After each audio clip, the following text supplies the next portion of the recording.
Welcome to Fun and Fundraising, everybody. The podcast where we talk with people behind top nonprofit galas and signature fundraising events to showcase how they positively transform their communities. I'm your host, Rob Giardinelli, and today I'm really excited to have two really special guests on. We have Chris Luna, who is the CEO, and Maura Davies, who is the VP of Marketing and Communications for the SPCA of Texas. And they have a wonderful event every fall called the Fur Ball, and it's, promoting and celebrating, finding good homes for animals in the North Texas region. So animals is a cause that's near and dear to my heart. So I always love featuring organizations that really shine a light in a really positive way and raise a lot of money, to have animals find really good homes. And with that, Chris, Maura, welcome. And I'm so excited to have you both on as guests today. Well, Rob, thank you for having us. We look forward to the conversation. Absolutely. So, Chris, we'll start with you. So talk a little bit about what the mission of SPCA of Texas is. Sure. So the SPCA of Texas was founded in 1938. So a long tenured nonprofit organization in North Texas. And our mission statement is pretty clear. Our goal is to provide an exceptional care and a loving home to every animal that comes through our doors. And so to do that, we have 5 pillars that help us fulfill that mission. And I'm going to read them a little bit and then we'll talk about them. But one is prevent and prosecute animal cruelty. Unfortunately, there are many people who still abuse or neglect animals. And we have a whole unit that investigates and that they're licensed peace officers. So they carry a gun and a badge and they can bring abusers to justice. Second, caring for rescued animals. And that's a primary mission of ours. And we do that through our shelters. So when either strays or those abused animals we talked about come into our care, we operate 2 shelters, one in Dallas and then one in Ellis County. Third, we work to keep pets in their homes. If people who need assistance, vaccines or food or collars and leashes can get that assistance, then they can keep those babies in their homes. They don't become strays. They don't come into our shelters. And so our Pet Resource Center is an important community component. Fourth, we invest in our people. 65% of our annual budget is spent on our people. And these are the frontline folks who walk the dogs, clean the kennels, help with adoption and the fosters. And so that's important. And the last one is strengthen our operations, which really dovetails with our conversation today, because if we're not raising the money, if we're not being a good philanthropic partner, if we're not collaborating with other nonprofits, then those other things we're trying to do don't get done. And so those are our 5 pillars that helps us fulfill our mission. Those are fantastic. And I look forward to delving into the operational part in a little bit. The one that really, I think, struck a chord with me the most was the third one about making sure that animals can stay in homes if people can't afford it. It's one thing when an owner has to give up an animal because of time constraints. It's another when it's financial. And I think that that's just a wonderful pillar to allow someone to keep a beloved member of their family with them. I just think that's an incredible pillar. And thank you, Rob, because it's an important component of what we do. And sadly, with the economic situation right now, and with inflation, and people say, do I get medicine for me or do I get medicine for my dog? If people say, do I feed my family or do I feed my cat? And so those healthcare is a perfect example. We talk about healthcare for people. If we can do more preventative, how it saves money on the back end. Same thing with our cats and dogs. If we can vaccinate them, it's so important. And then the last thing that we do a lot of, and it's so important, is microchipping. Because every now and then a baby does get away, or does get out. We just had 4th of July and the fireworks. And even though we tell people, take your babies inside, don't leave them out. You go online and social media, how many people are posting their baby got spooked and runs off. If that pet is not chipped, that diminishes the likelihood to be able to match that baby back with their owner. And so microchipping is something we do to help keep those pets in their homes. That's fantastic. And all of those are such critical, critical components. And again, for, like I said, beloved family members. And, I want to hear, and Maura, I want you to answer this first, but I'm always curious when people wind up with organization, wind up at nonprofits, how they got there. So talk a little bit about how you initially got involved with the SPCA of Texas. Absolutely. I'm so happy to. I'm so glad I got here, but I got here kind of backwards and sideways, and I love it. You never know how you're going to end up in life and where that road is going to take you. But when I was in college, undergrad, and graduate school, I came up to Dallas to go to SMU for a master's in literature, and I thought I was going to be a college professor. I thought I was going to be in book publishing, maybe. I had a couple of internships. One internship was really cool. I got to write some coding for some CD-ROMs back in the day, educational CD-ROMs. So just all kinds of fun stuff. Got a great job at Taylor Publishing back when they had a trade book division a million years ago. And about a year later, they sold that division to another company. And they said, all right, y'all, good luck. And so I went looking for a job. And as luck would have it, my very first boss here at the SPCA of Texas, she and I are still excellent friends. I talked to her last week. She lives in Fort Worth, actually. She works for the ASPCA, again, separate organization, wonderful organization, but she used to work here. She also worked at Taylor. So the old adage, the connections, it's the people where you find the next step in your journey. My boss at Taylor said, hey, you remember Anita over there? You should totally go interview for this position. I think you'd be really good at it. So I said, okay, I'll do that. Anyway, 23 years later, here we are. It's just, it's such a fabulous career. I love this organization with my whole heart. We get to do some just incredible work. We get to work with amazing people to really, and keeping pets in homes has a big part of my heart. But caring for all the animals, watching them come in, however they come in, whether that's transfer for another organization or a rescue, any way they come to us, they're also precious, and they need us to be the ones who speak for them. Getting to be a part of that has just been amazing. So I'm so glad I got here. However it happens, kind of backwards and sideways. But yeah, I've been able to use my skills and things that were important to me all throughout life, everything from coding to PR to planning to analysis, to get to do some amazing things with an amazing group of people for the animals. That's incredible. That's a unique story. And anyone who is like, I have this one career and I can't do another career, I think Maura is proof positive that you can have multiple successful careers. So that's what I really liked most about that story. And Chris, I would love for you to share how you initially got involved with the SPCA of Texas.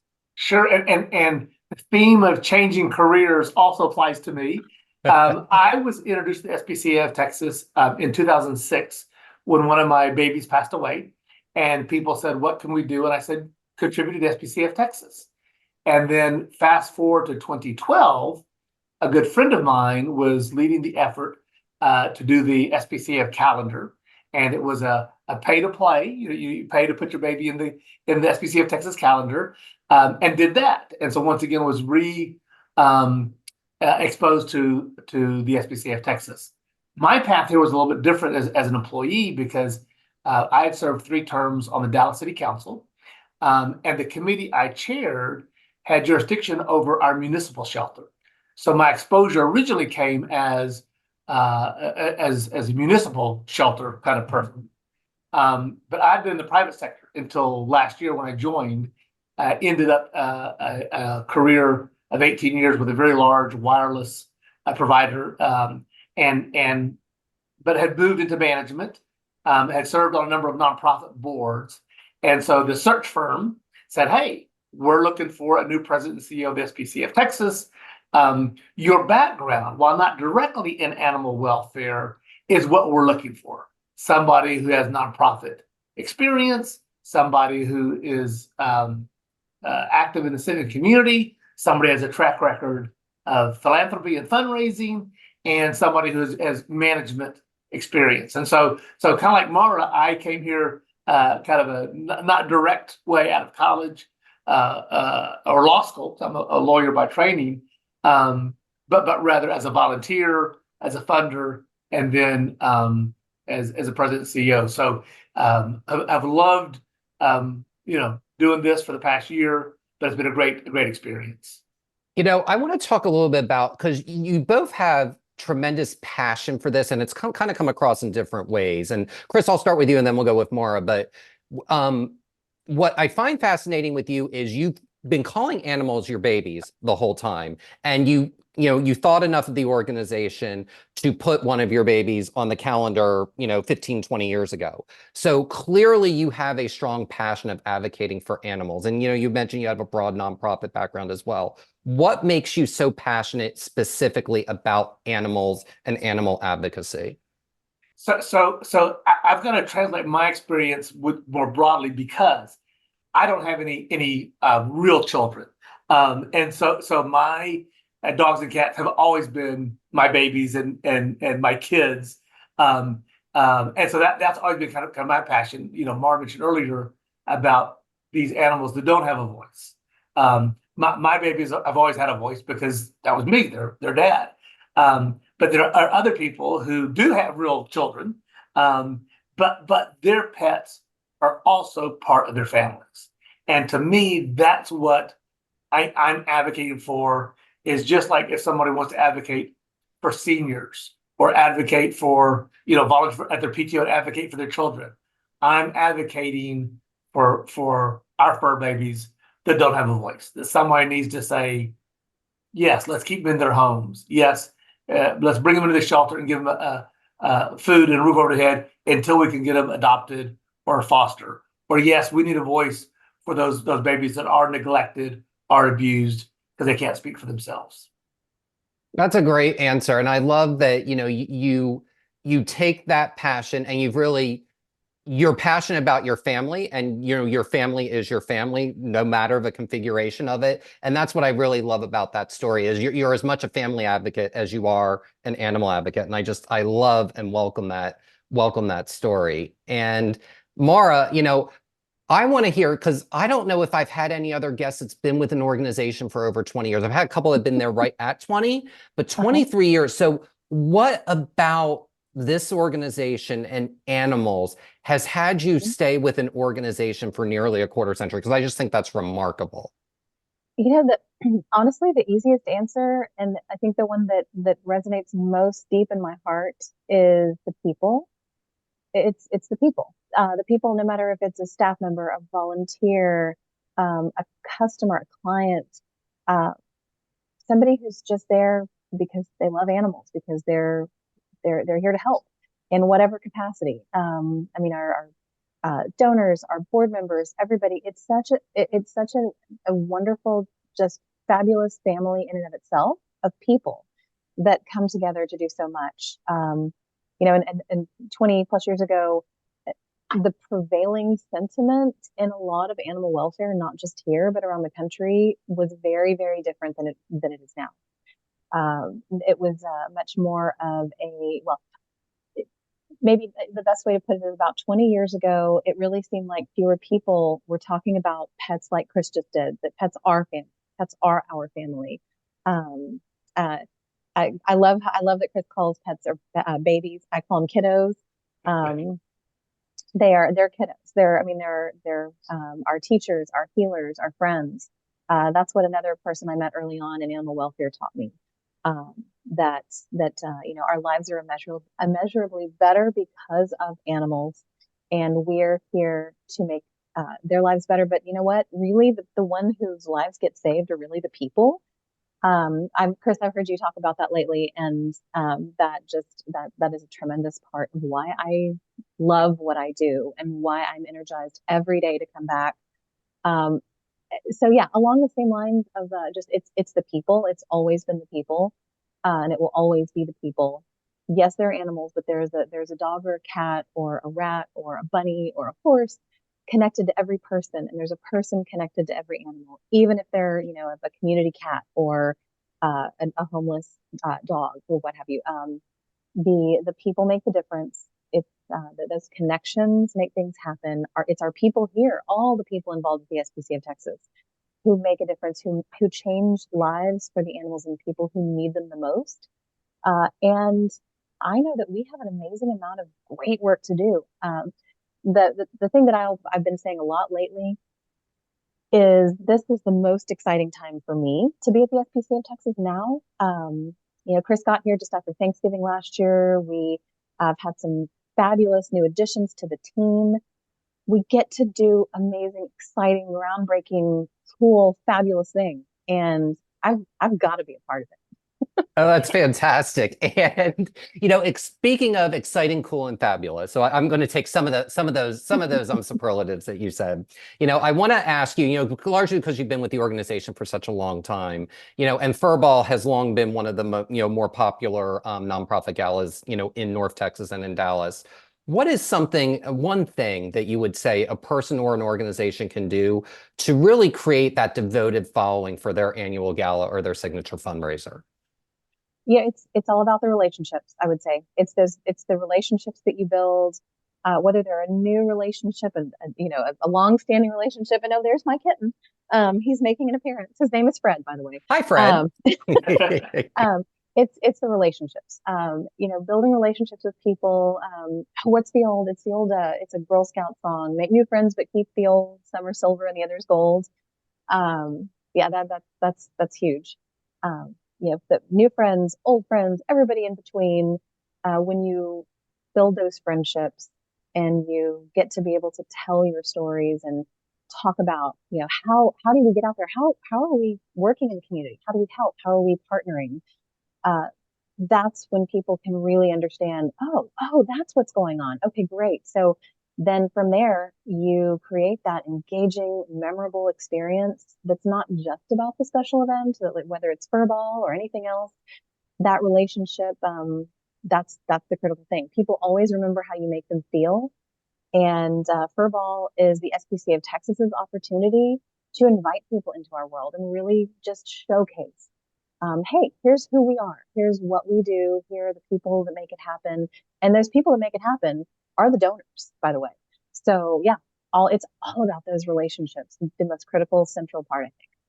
Well, that's a fantastic answer. And it actually dovetails perfectly into the question I have for Chris. And, Chris, since you're newer as a CEO, as the CEO, I'd love for you to talk about, because, the one thing people will often come up to me is, why should I throw a gala? And Maura said it very well that, it's the one place really each year where you can get all your major donors in a room at one time, or as many as possible. You're never going to have that opportunity otherwise. So I'd love to hear, with you as a CEO and a newer CEO, how will you utilize the Furball so that you can further connect and engage with those prospective and current major donors?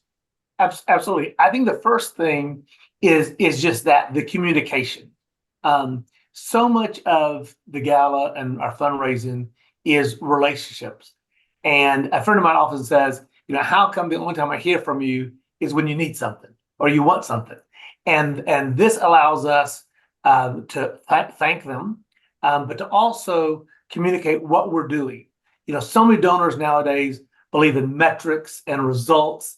And if I'm donating, how many spay and neuters does this do, or how many pounds of food? And so I think one is that relationship. It's an evening where you can mingle, you can talk. They know that you're not really have any agenda other than have a good time and have fun. But that storytelling, your successes, and one thing I really like about our Furball, having been attended previously before I became CEO, is the storytelling component. To talk about successes and to talk about stories is important. The second thing I like to use a Furball for, or galas in general, is calls to action. So people know what's going on. How do you fit in? How can you help? How can you participate? And many times our donors will say, what can I do to help? And I like to be ahead of that curve of saying, here's what you can do to help, or here's what's on the horizon. And I think the third thing that we get to do is, as I mentioned earlier, is the gratitude. I mean, yes, it's a gala, yes, it's a celebration, but man, it's a great way to say thank you. And it's so important that we do that. I want to share with you not quite a gala story, but a gratitude story that I think really highlights this. About 3 weeks ago, I was cutting across our lobby to go to the animal welfare area where we keep our babies. And one of our donor engagement officers was taking the donor to lunch. And she said, "Hey, Chris, can I introduce you to this couple? They recently made a gift and I want to thank them, take them to lunch." I started talking to them. And through the conversation, I realized that they had done some due diligence about me, not in a stalkerish kind of way, but, I saw that you were in the wireless industry. And this gentleman was in the wireless industry. He went to school at our arch rivals. And so I made a joke and said, "Oh, once you know where I went to school, you may not, stay a donor." And he said, No. I know where you went and you know where I went. And he had been an engineer in the Army. My late father had been an engineer in the Army. And so we just kind of bonded. And he took out his wallet and gave me a check. And it was folded in half. And I just put it in my pocket. I didn't want to look at it in his presence. We kept talking for another 5 minutes. And he said, "Chris, would you mind looking at that check?" And I said, "Absolutely." I opened it up, and Rob, it was a check for $100,000. Wow. And when our development officer got back from lunch, she said over lunch, he told the story that he had sent 5 nonprofits checks for $10,000. We were the only one that not only sent him and his wife our standard tax letter, which is, but we sent them handwritten notes that said, "Thank you for your contribution." And then our person said, "Hey, we'd like to take you to lunch as a thank you, not seeking any more money, but as a thank you for your gift." And when she came back and told me that story, I was flabbergasted that 4 other nonprofits had not sent any acknowledgement, expressed any gratitude. And that is what directly led to the $100,000 gift. And I tell that story. I've been telling that story for the past 3 weeks. Anybody would listen to me, because it's like, you think these handwritten notes don't make a difference? You think our acknowledgments don't make a difference? You don't think calling our donors and saying thank you don't make a difference? It makes a big difference. I love that story. And I am a proponent of writing handwritten thank you notes. In fact, I went to dinner with someone last week and they basically told us not to write one. I was like, we may anyway. We actually won't, because they said it twice. So it was like, okay, they really don't want us to write one, just say thank you. So, but if you don't throw that gratitude out and you don't give it and you don't express it, and I always like to say, and I learned something from you in listening to that story. I've long said that, a successful gala has 3 components. It has wow, it has fun, and it has heart.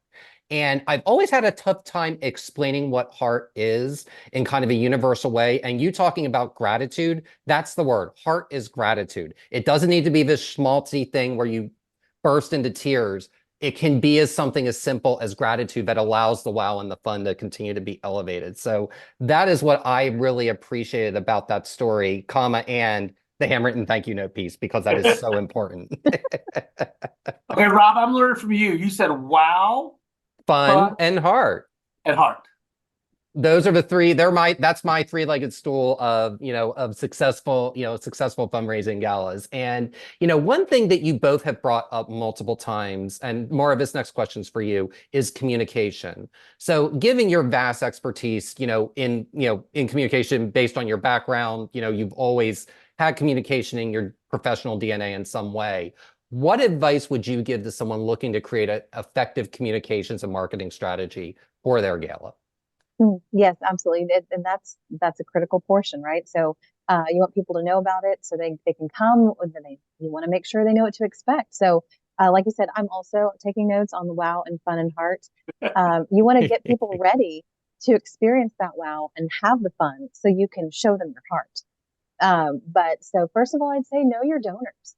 Know who's attended in the past, who are new folks that maybe who are your new friends, who are the silver friends, the gold friends, all those friends. how are you best going to reach people where they are and communicate with people how they want to be communicated with? And the more you know, the better. So, and again, not in a stalkery way, but like, what is their history with the organization? How is the relationship going? Have you built those relationships? What are people's interests? Maybe a lot of people are interested in, for the furball specifically, the rescue stories, and other people are going to want to hear the happy stories of animals getting new homes and living wonderful lives. And we can tell all of those stories in an event like furball. And just personalize, personalize, personalize. That's huge to the individual, to the groups. Second thing, I would say build awareness and anticipation of the event. Get creative appropriately. And be clear. Tell people, is there a band? Who is the band? Is there going to be something now? There's always going to be something to be said about having a surprise. So maybe hold back on some of the key surprise areas, because that can really give that wow. But let people know the basic and fun and wonderful pieces, what things that they can come to expect.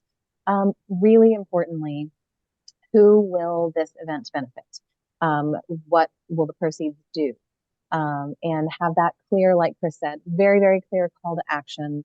And I don't mean to sound weird with this one, but you want to create FOMO. You want people to be like worried that they're going to miss something awesome if they're not there. That maybe that's a must-have auction item. Something else that you could build into your communications plan is in advance of the event, build excitement about one or two or maybe three, depending on how many you have live auction items. Going hand in hand with that, you can always start your silent auction early, build that excitement that way. So people are like, oh my gosh, I can't wait to see this thing. And really importantly, I keep going back to this, from the very start of your communication plan, focus on what impact your organization has. So for the furball, we happen to be talking about the tales of transformation. So we bring a little bit from however the animal came to us, whether it's from a rescue or a transfer, or maybe they were stray, how our various teams change those animals' lives, and then how their adopters, maybe even fosters along the way, and how the adopters change their lives too, and how those animals have changed the lives of their adopters. Number three, you got to have a plan, right? You got to plan your work and then work your plan. So build a solid marketing or PR campaign. So you want to make sure you start by identifying your communication channels, make sure you get everything, your website, print, email that you have. What does your email list look like? Social media, traditional media. Don't be afraid of traditional advertising of various types. It can be you can look at sponsorships for some of that traditional advertising as well. And then look at your frequency of communication. So build that document that has, what channels, when are you going to say what on which channels, and start early. I just really can't say that enough. Start as early as you can. If you could start a year or more in advance, do that.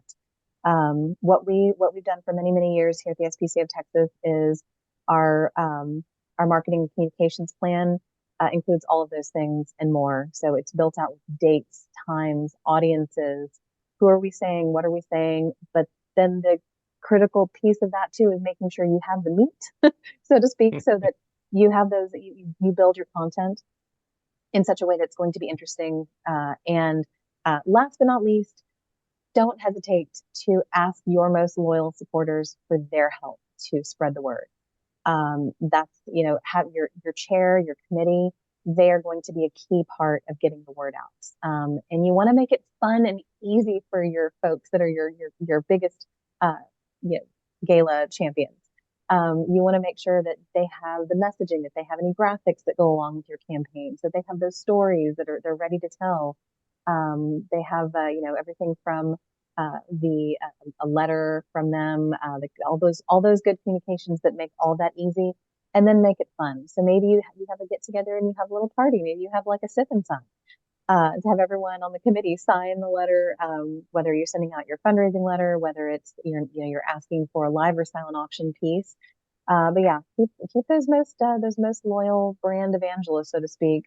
Keep them engaged, and make it fun and make it easy. Well, I love that answer. And there's something that both of you said, and I kind of want to touch upon it a little bit. And you had talked about it in the beginning of your response about just knowing and understanding your donors. And both of you said without being stalkery. And people are probably like, well, how do I do that? And it's a real simple answer. When I was hearing Chris's response, I was like, I think Chris found this information about this major donor through looking at their LinkedIn profile. It just felt like, there was professional stuff, there's college stuff, there's all those things. Those things are public domain, people. So that's what they mean by, not being stalkery. And, some people do ask that, and sometimes it's the most simple and obvious answer. So that's what I really liked about both of you saying that is I wanted to kind of close that loop. And, I want to turn back to, the part of relationships. And Chris, I want to address this question to you and would love your take, especially because this is your first furball as CEO. Talk about the importance of having a strong relationship with your event chairs to really create the successful gala that you want to create. Absolutely. And before that, Rob, I want to follow up on one thing that Maura said about planning communication. Talk about being the first furball as CEO, but as a longtime volunteer with nonprofits. I cannot preach enough about save the date information, cards, or emails in a major urban area like Dallas. There's something going on all the time, and it's interesting how sometimes people do all the planning, but it's that light under the bushel. And then 3 weeks out, they say, "Oh, here's this event," and people are booked. People are already committed, and so that planning and communication, the key part of it is that save the date. Now, your question about the co-chairs, that is so important. And one thing I've discovered, having served on nonprofit boards, is that no two co-chairs or honorary chairs are the same. I mean, some like to be very involved. I've had some that like to pick out the menu, that are involved in the location. I have others that are more high level. Bring us your recommendation and we'll rubber stamp it. They're involved.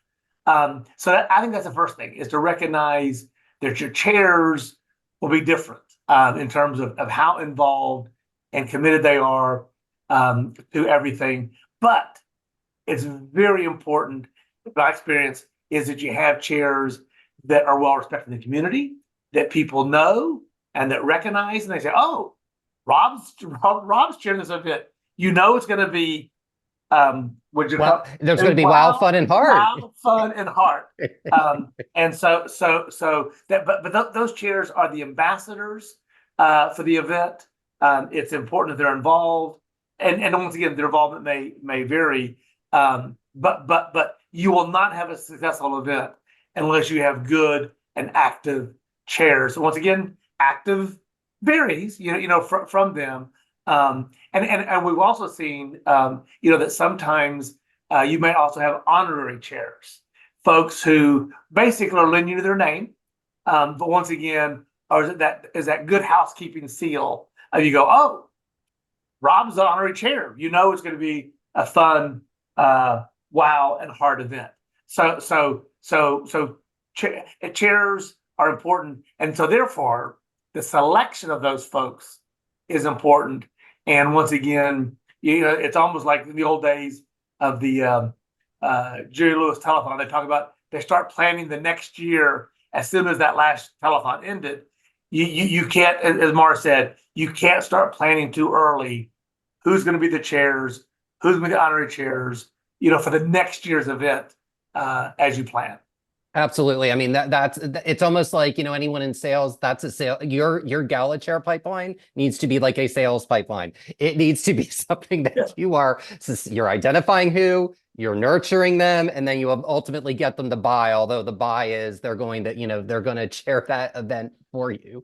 And, Maura, I want to talk a little bit with your experience here about the other important component from a leadership perspective, and that is a strong committee. And I've seen your all's committee, and I'm just like, gosh, there's heavy hitter after heavy hitter in North Texas on this committee. So talk about how that strong committee, from your experience with this event over the years, helps the SPCA of Texas maintain and recruit donors.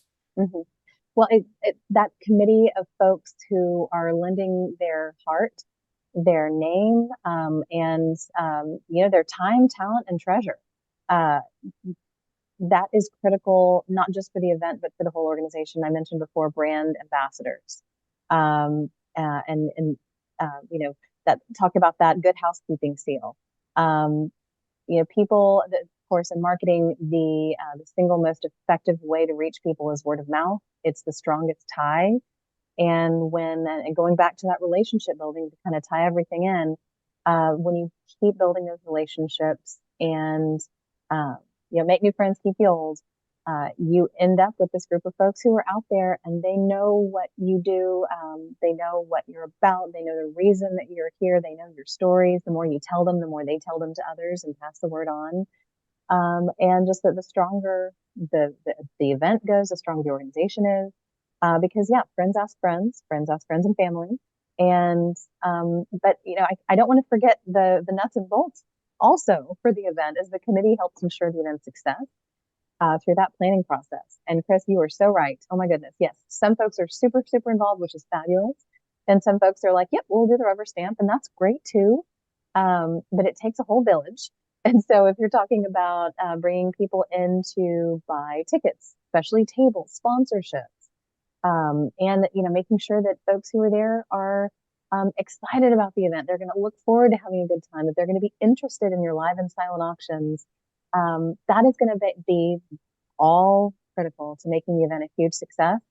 But not just for the event, for all year round, because then people leave, they've heard your stories, and they share those, and those stories then echo out into the community. So yeah, having those friends and making that experience fun helps spread the word continuously. Well, speaking of experience and fun, I want to hear a little bit about what guests can expect to experience at this year's Furball. And Chris, I'd love for you to start, and then Maura, feel free to chime in after Chris responds. Sure. So we'll expect between 400 and 450 folks to attend.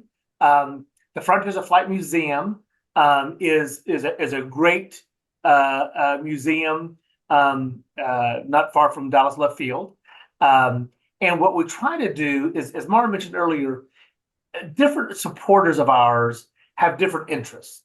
Some may be interested in our cat transport program, where we transport our cats to the Northeast and Northwest, where there's actually cat shortage versus from Texas.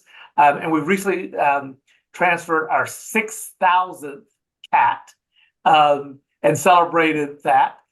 Some are much more concerned about our shelter operations and how we are caring for the babies and placing them for adoption or foster. Some are more concerned about our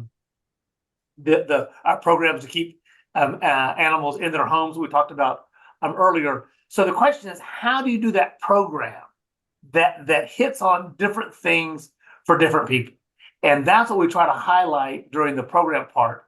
One thing I'm a big advocate of is keeping pure speeches to a minimum. I always joke that people that aren't paying their money are coming to hear the CEO talk for 20 minutes or lecture. And so what we try to do is highlight those different components by examples, by bringing the dog or cat to the stage, by having multimedia that talks about these things to try to keep people engaged, but also let them know what we're doing. And the storytelling, I think, is so important. If people leave going, wow, I didn't know they did that, or wow, I know they did that, but not with such success or such heart, is important. So for me, the program component is important. I'll let Maura kind of hit on the auction component, which is important because that's part of the fundraising.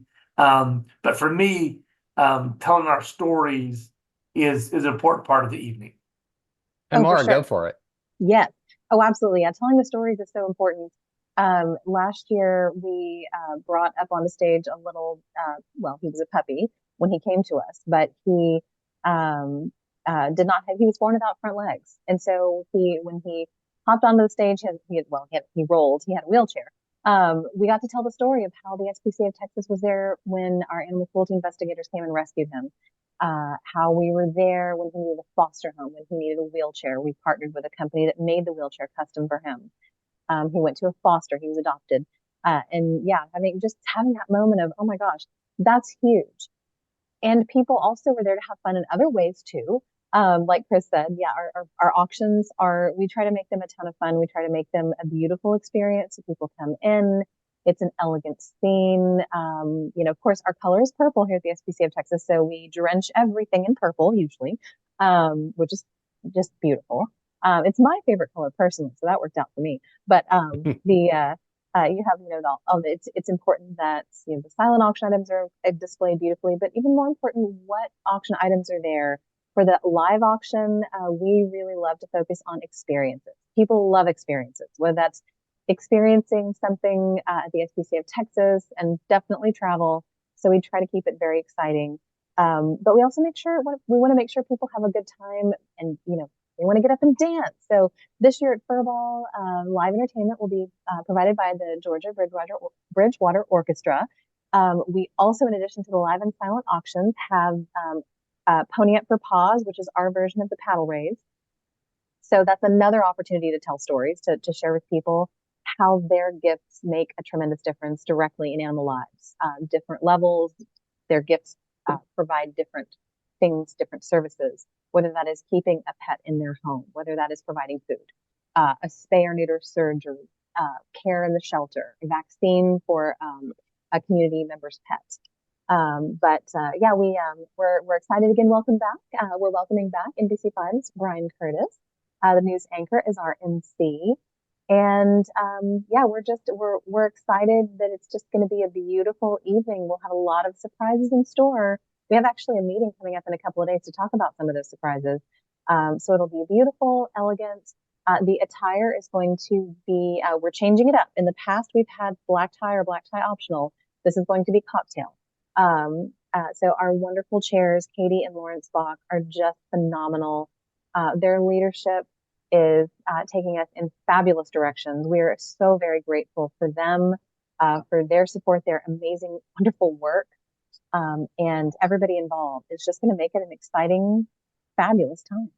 That sounds like an really exciting night. And I especially love Pony Up for Paws, because you got multiple animals in there. You got ponies, you got dog, you got it all. It encapsulates some of the many animals that the SPCA, the SPCA of Texas benefits. So I think that's amazing. And I know that we're coming up on time here, but I'd like to end with this final question. Maura, you can go first, and then Chris, you can have the last word.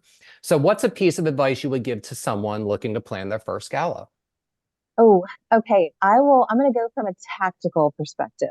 And then Chris, I know, will have a wonderful response. That's my tactical is what I focus a lot of my time on. And so it was hard for me to pick out one thing, but I would say, again, start early. That means book your venue early, book your entertainment early, line everything up, get that, as Chris said, very importantly, get the information out there early, spread the word early, get everyone involved early. So I guess maybe if I had to distill it down to one word, is be an early bird.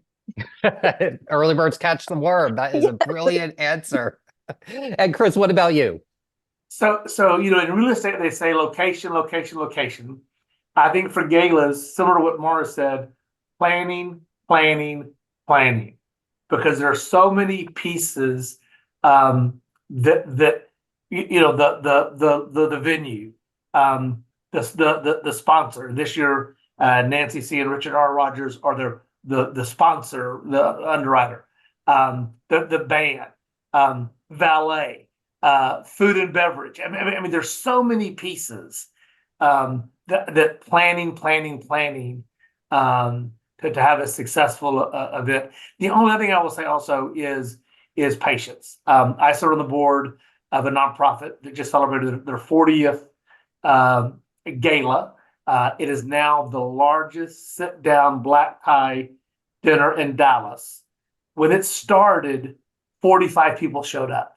Had they pulled the plug, after the first or second year where there were so few people, it would not have grown. And I think a lot of times people want to have that big, successful event the first year. Be patient. It may take time to grow it. You learn through the planning.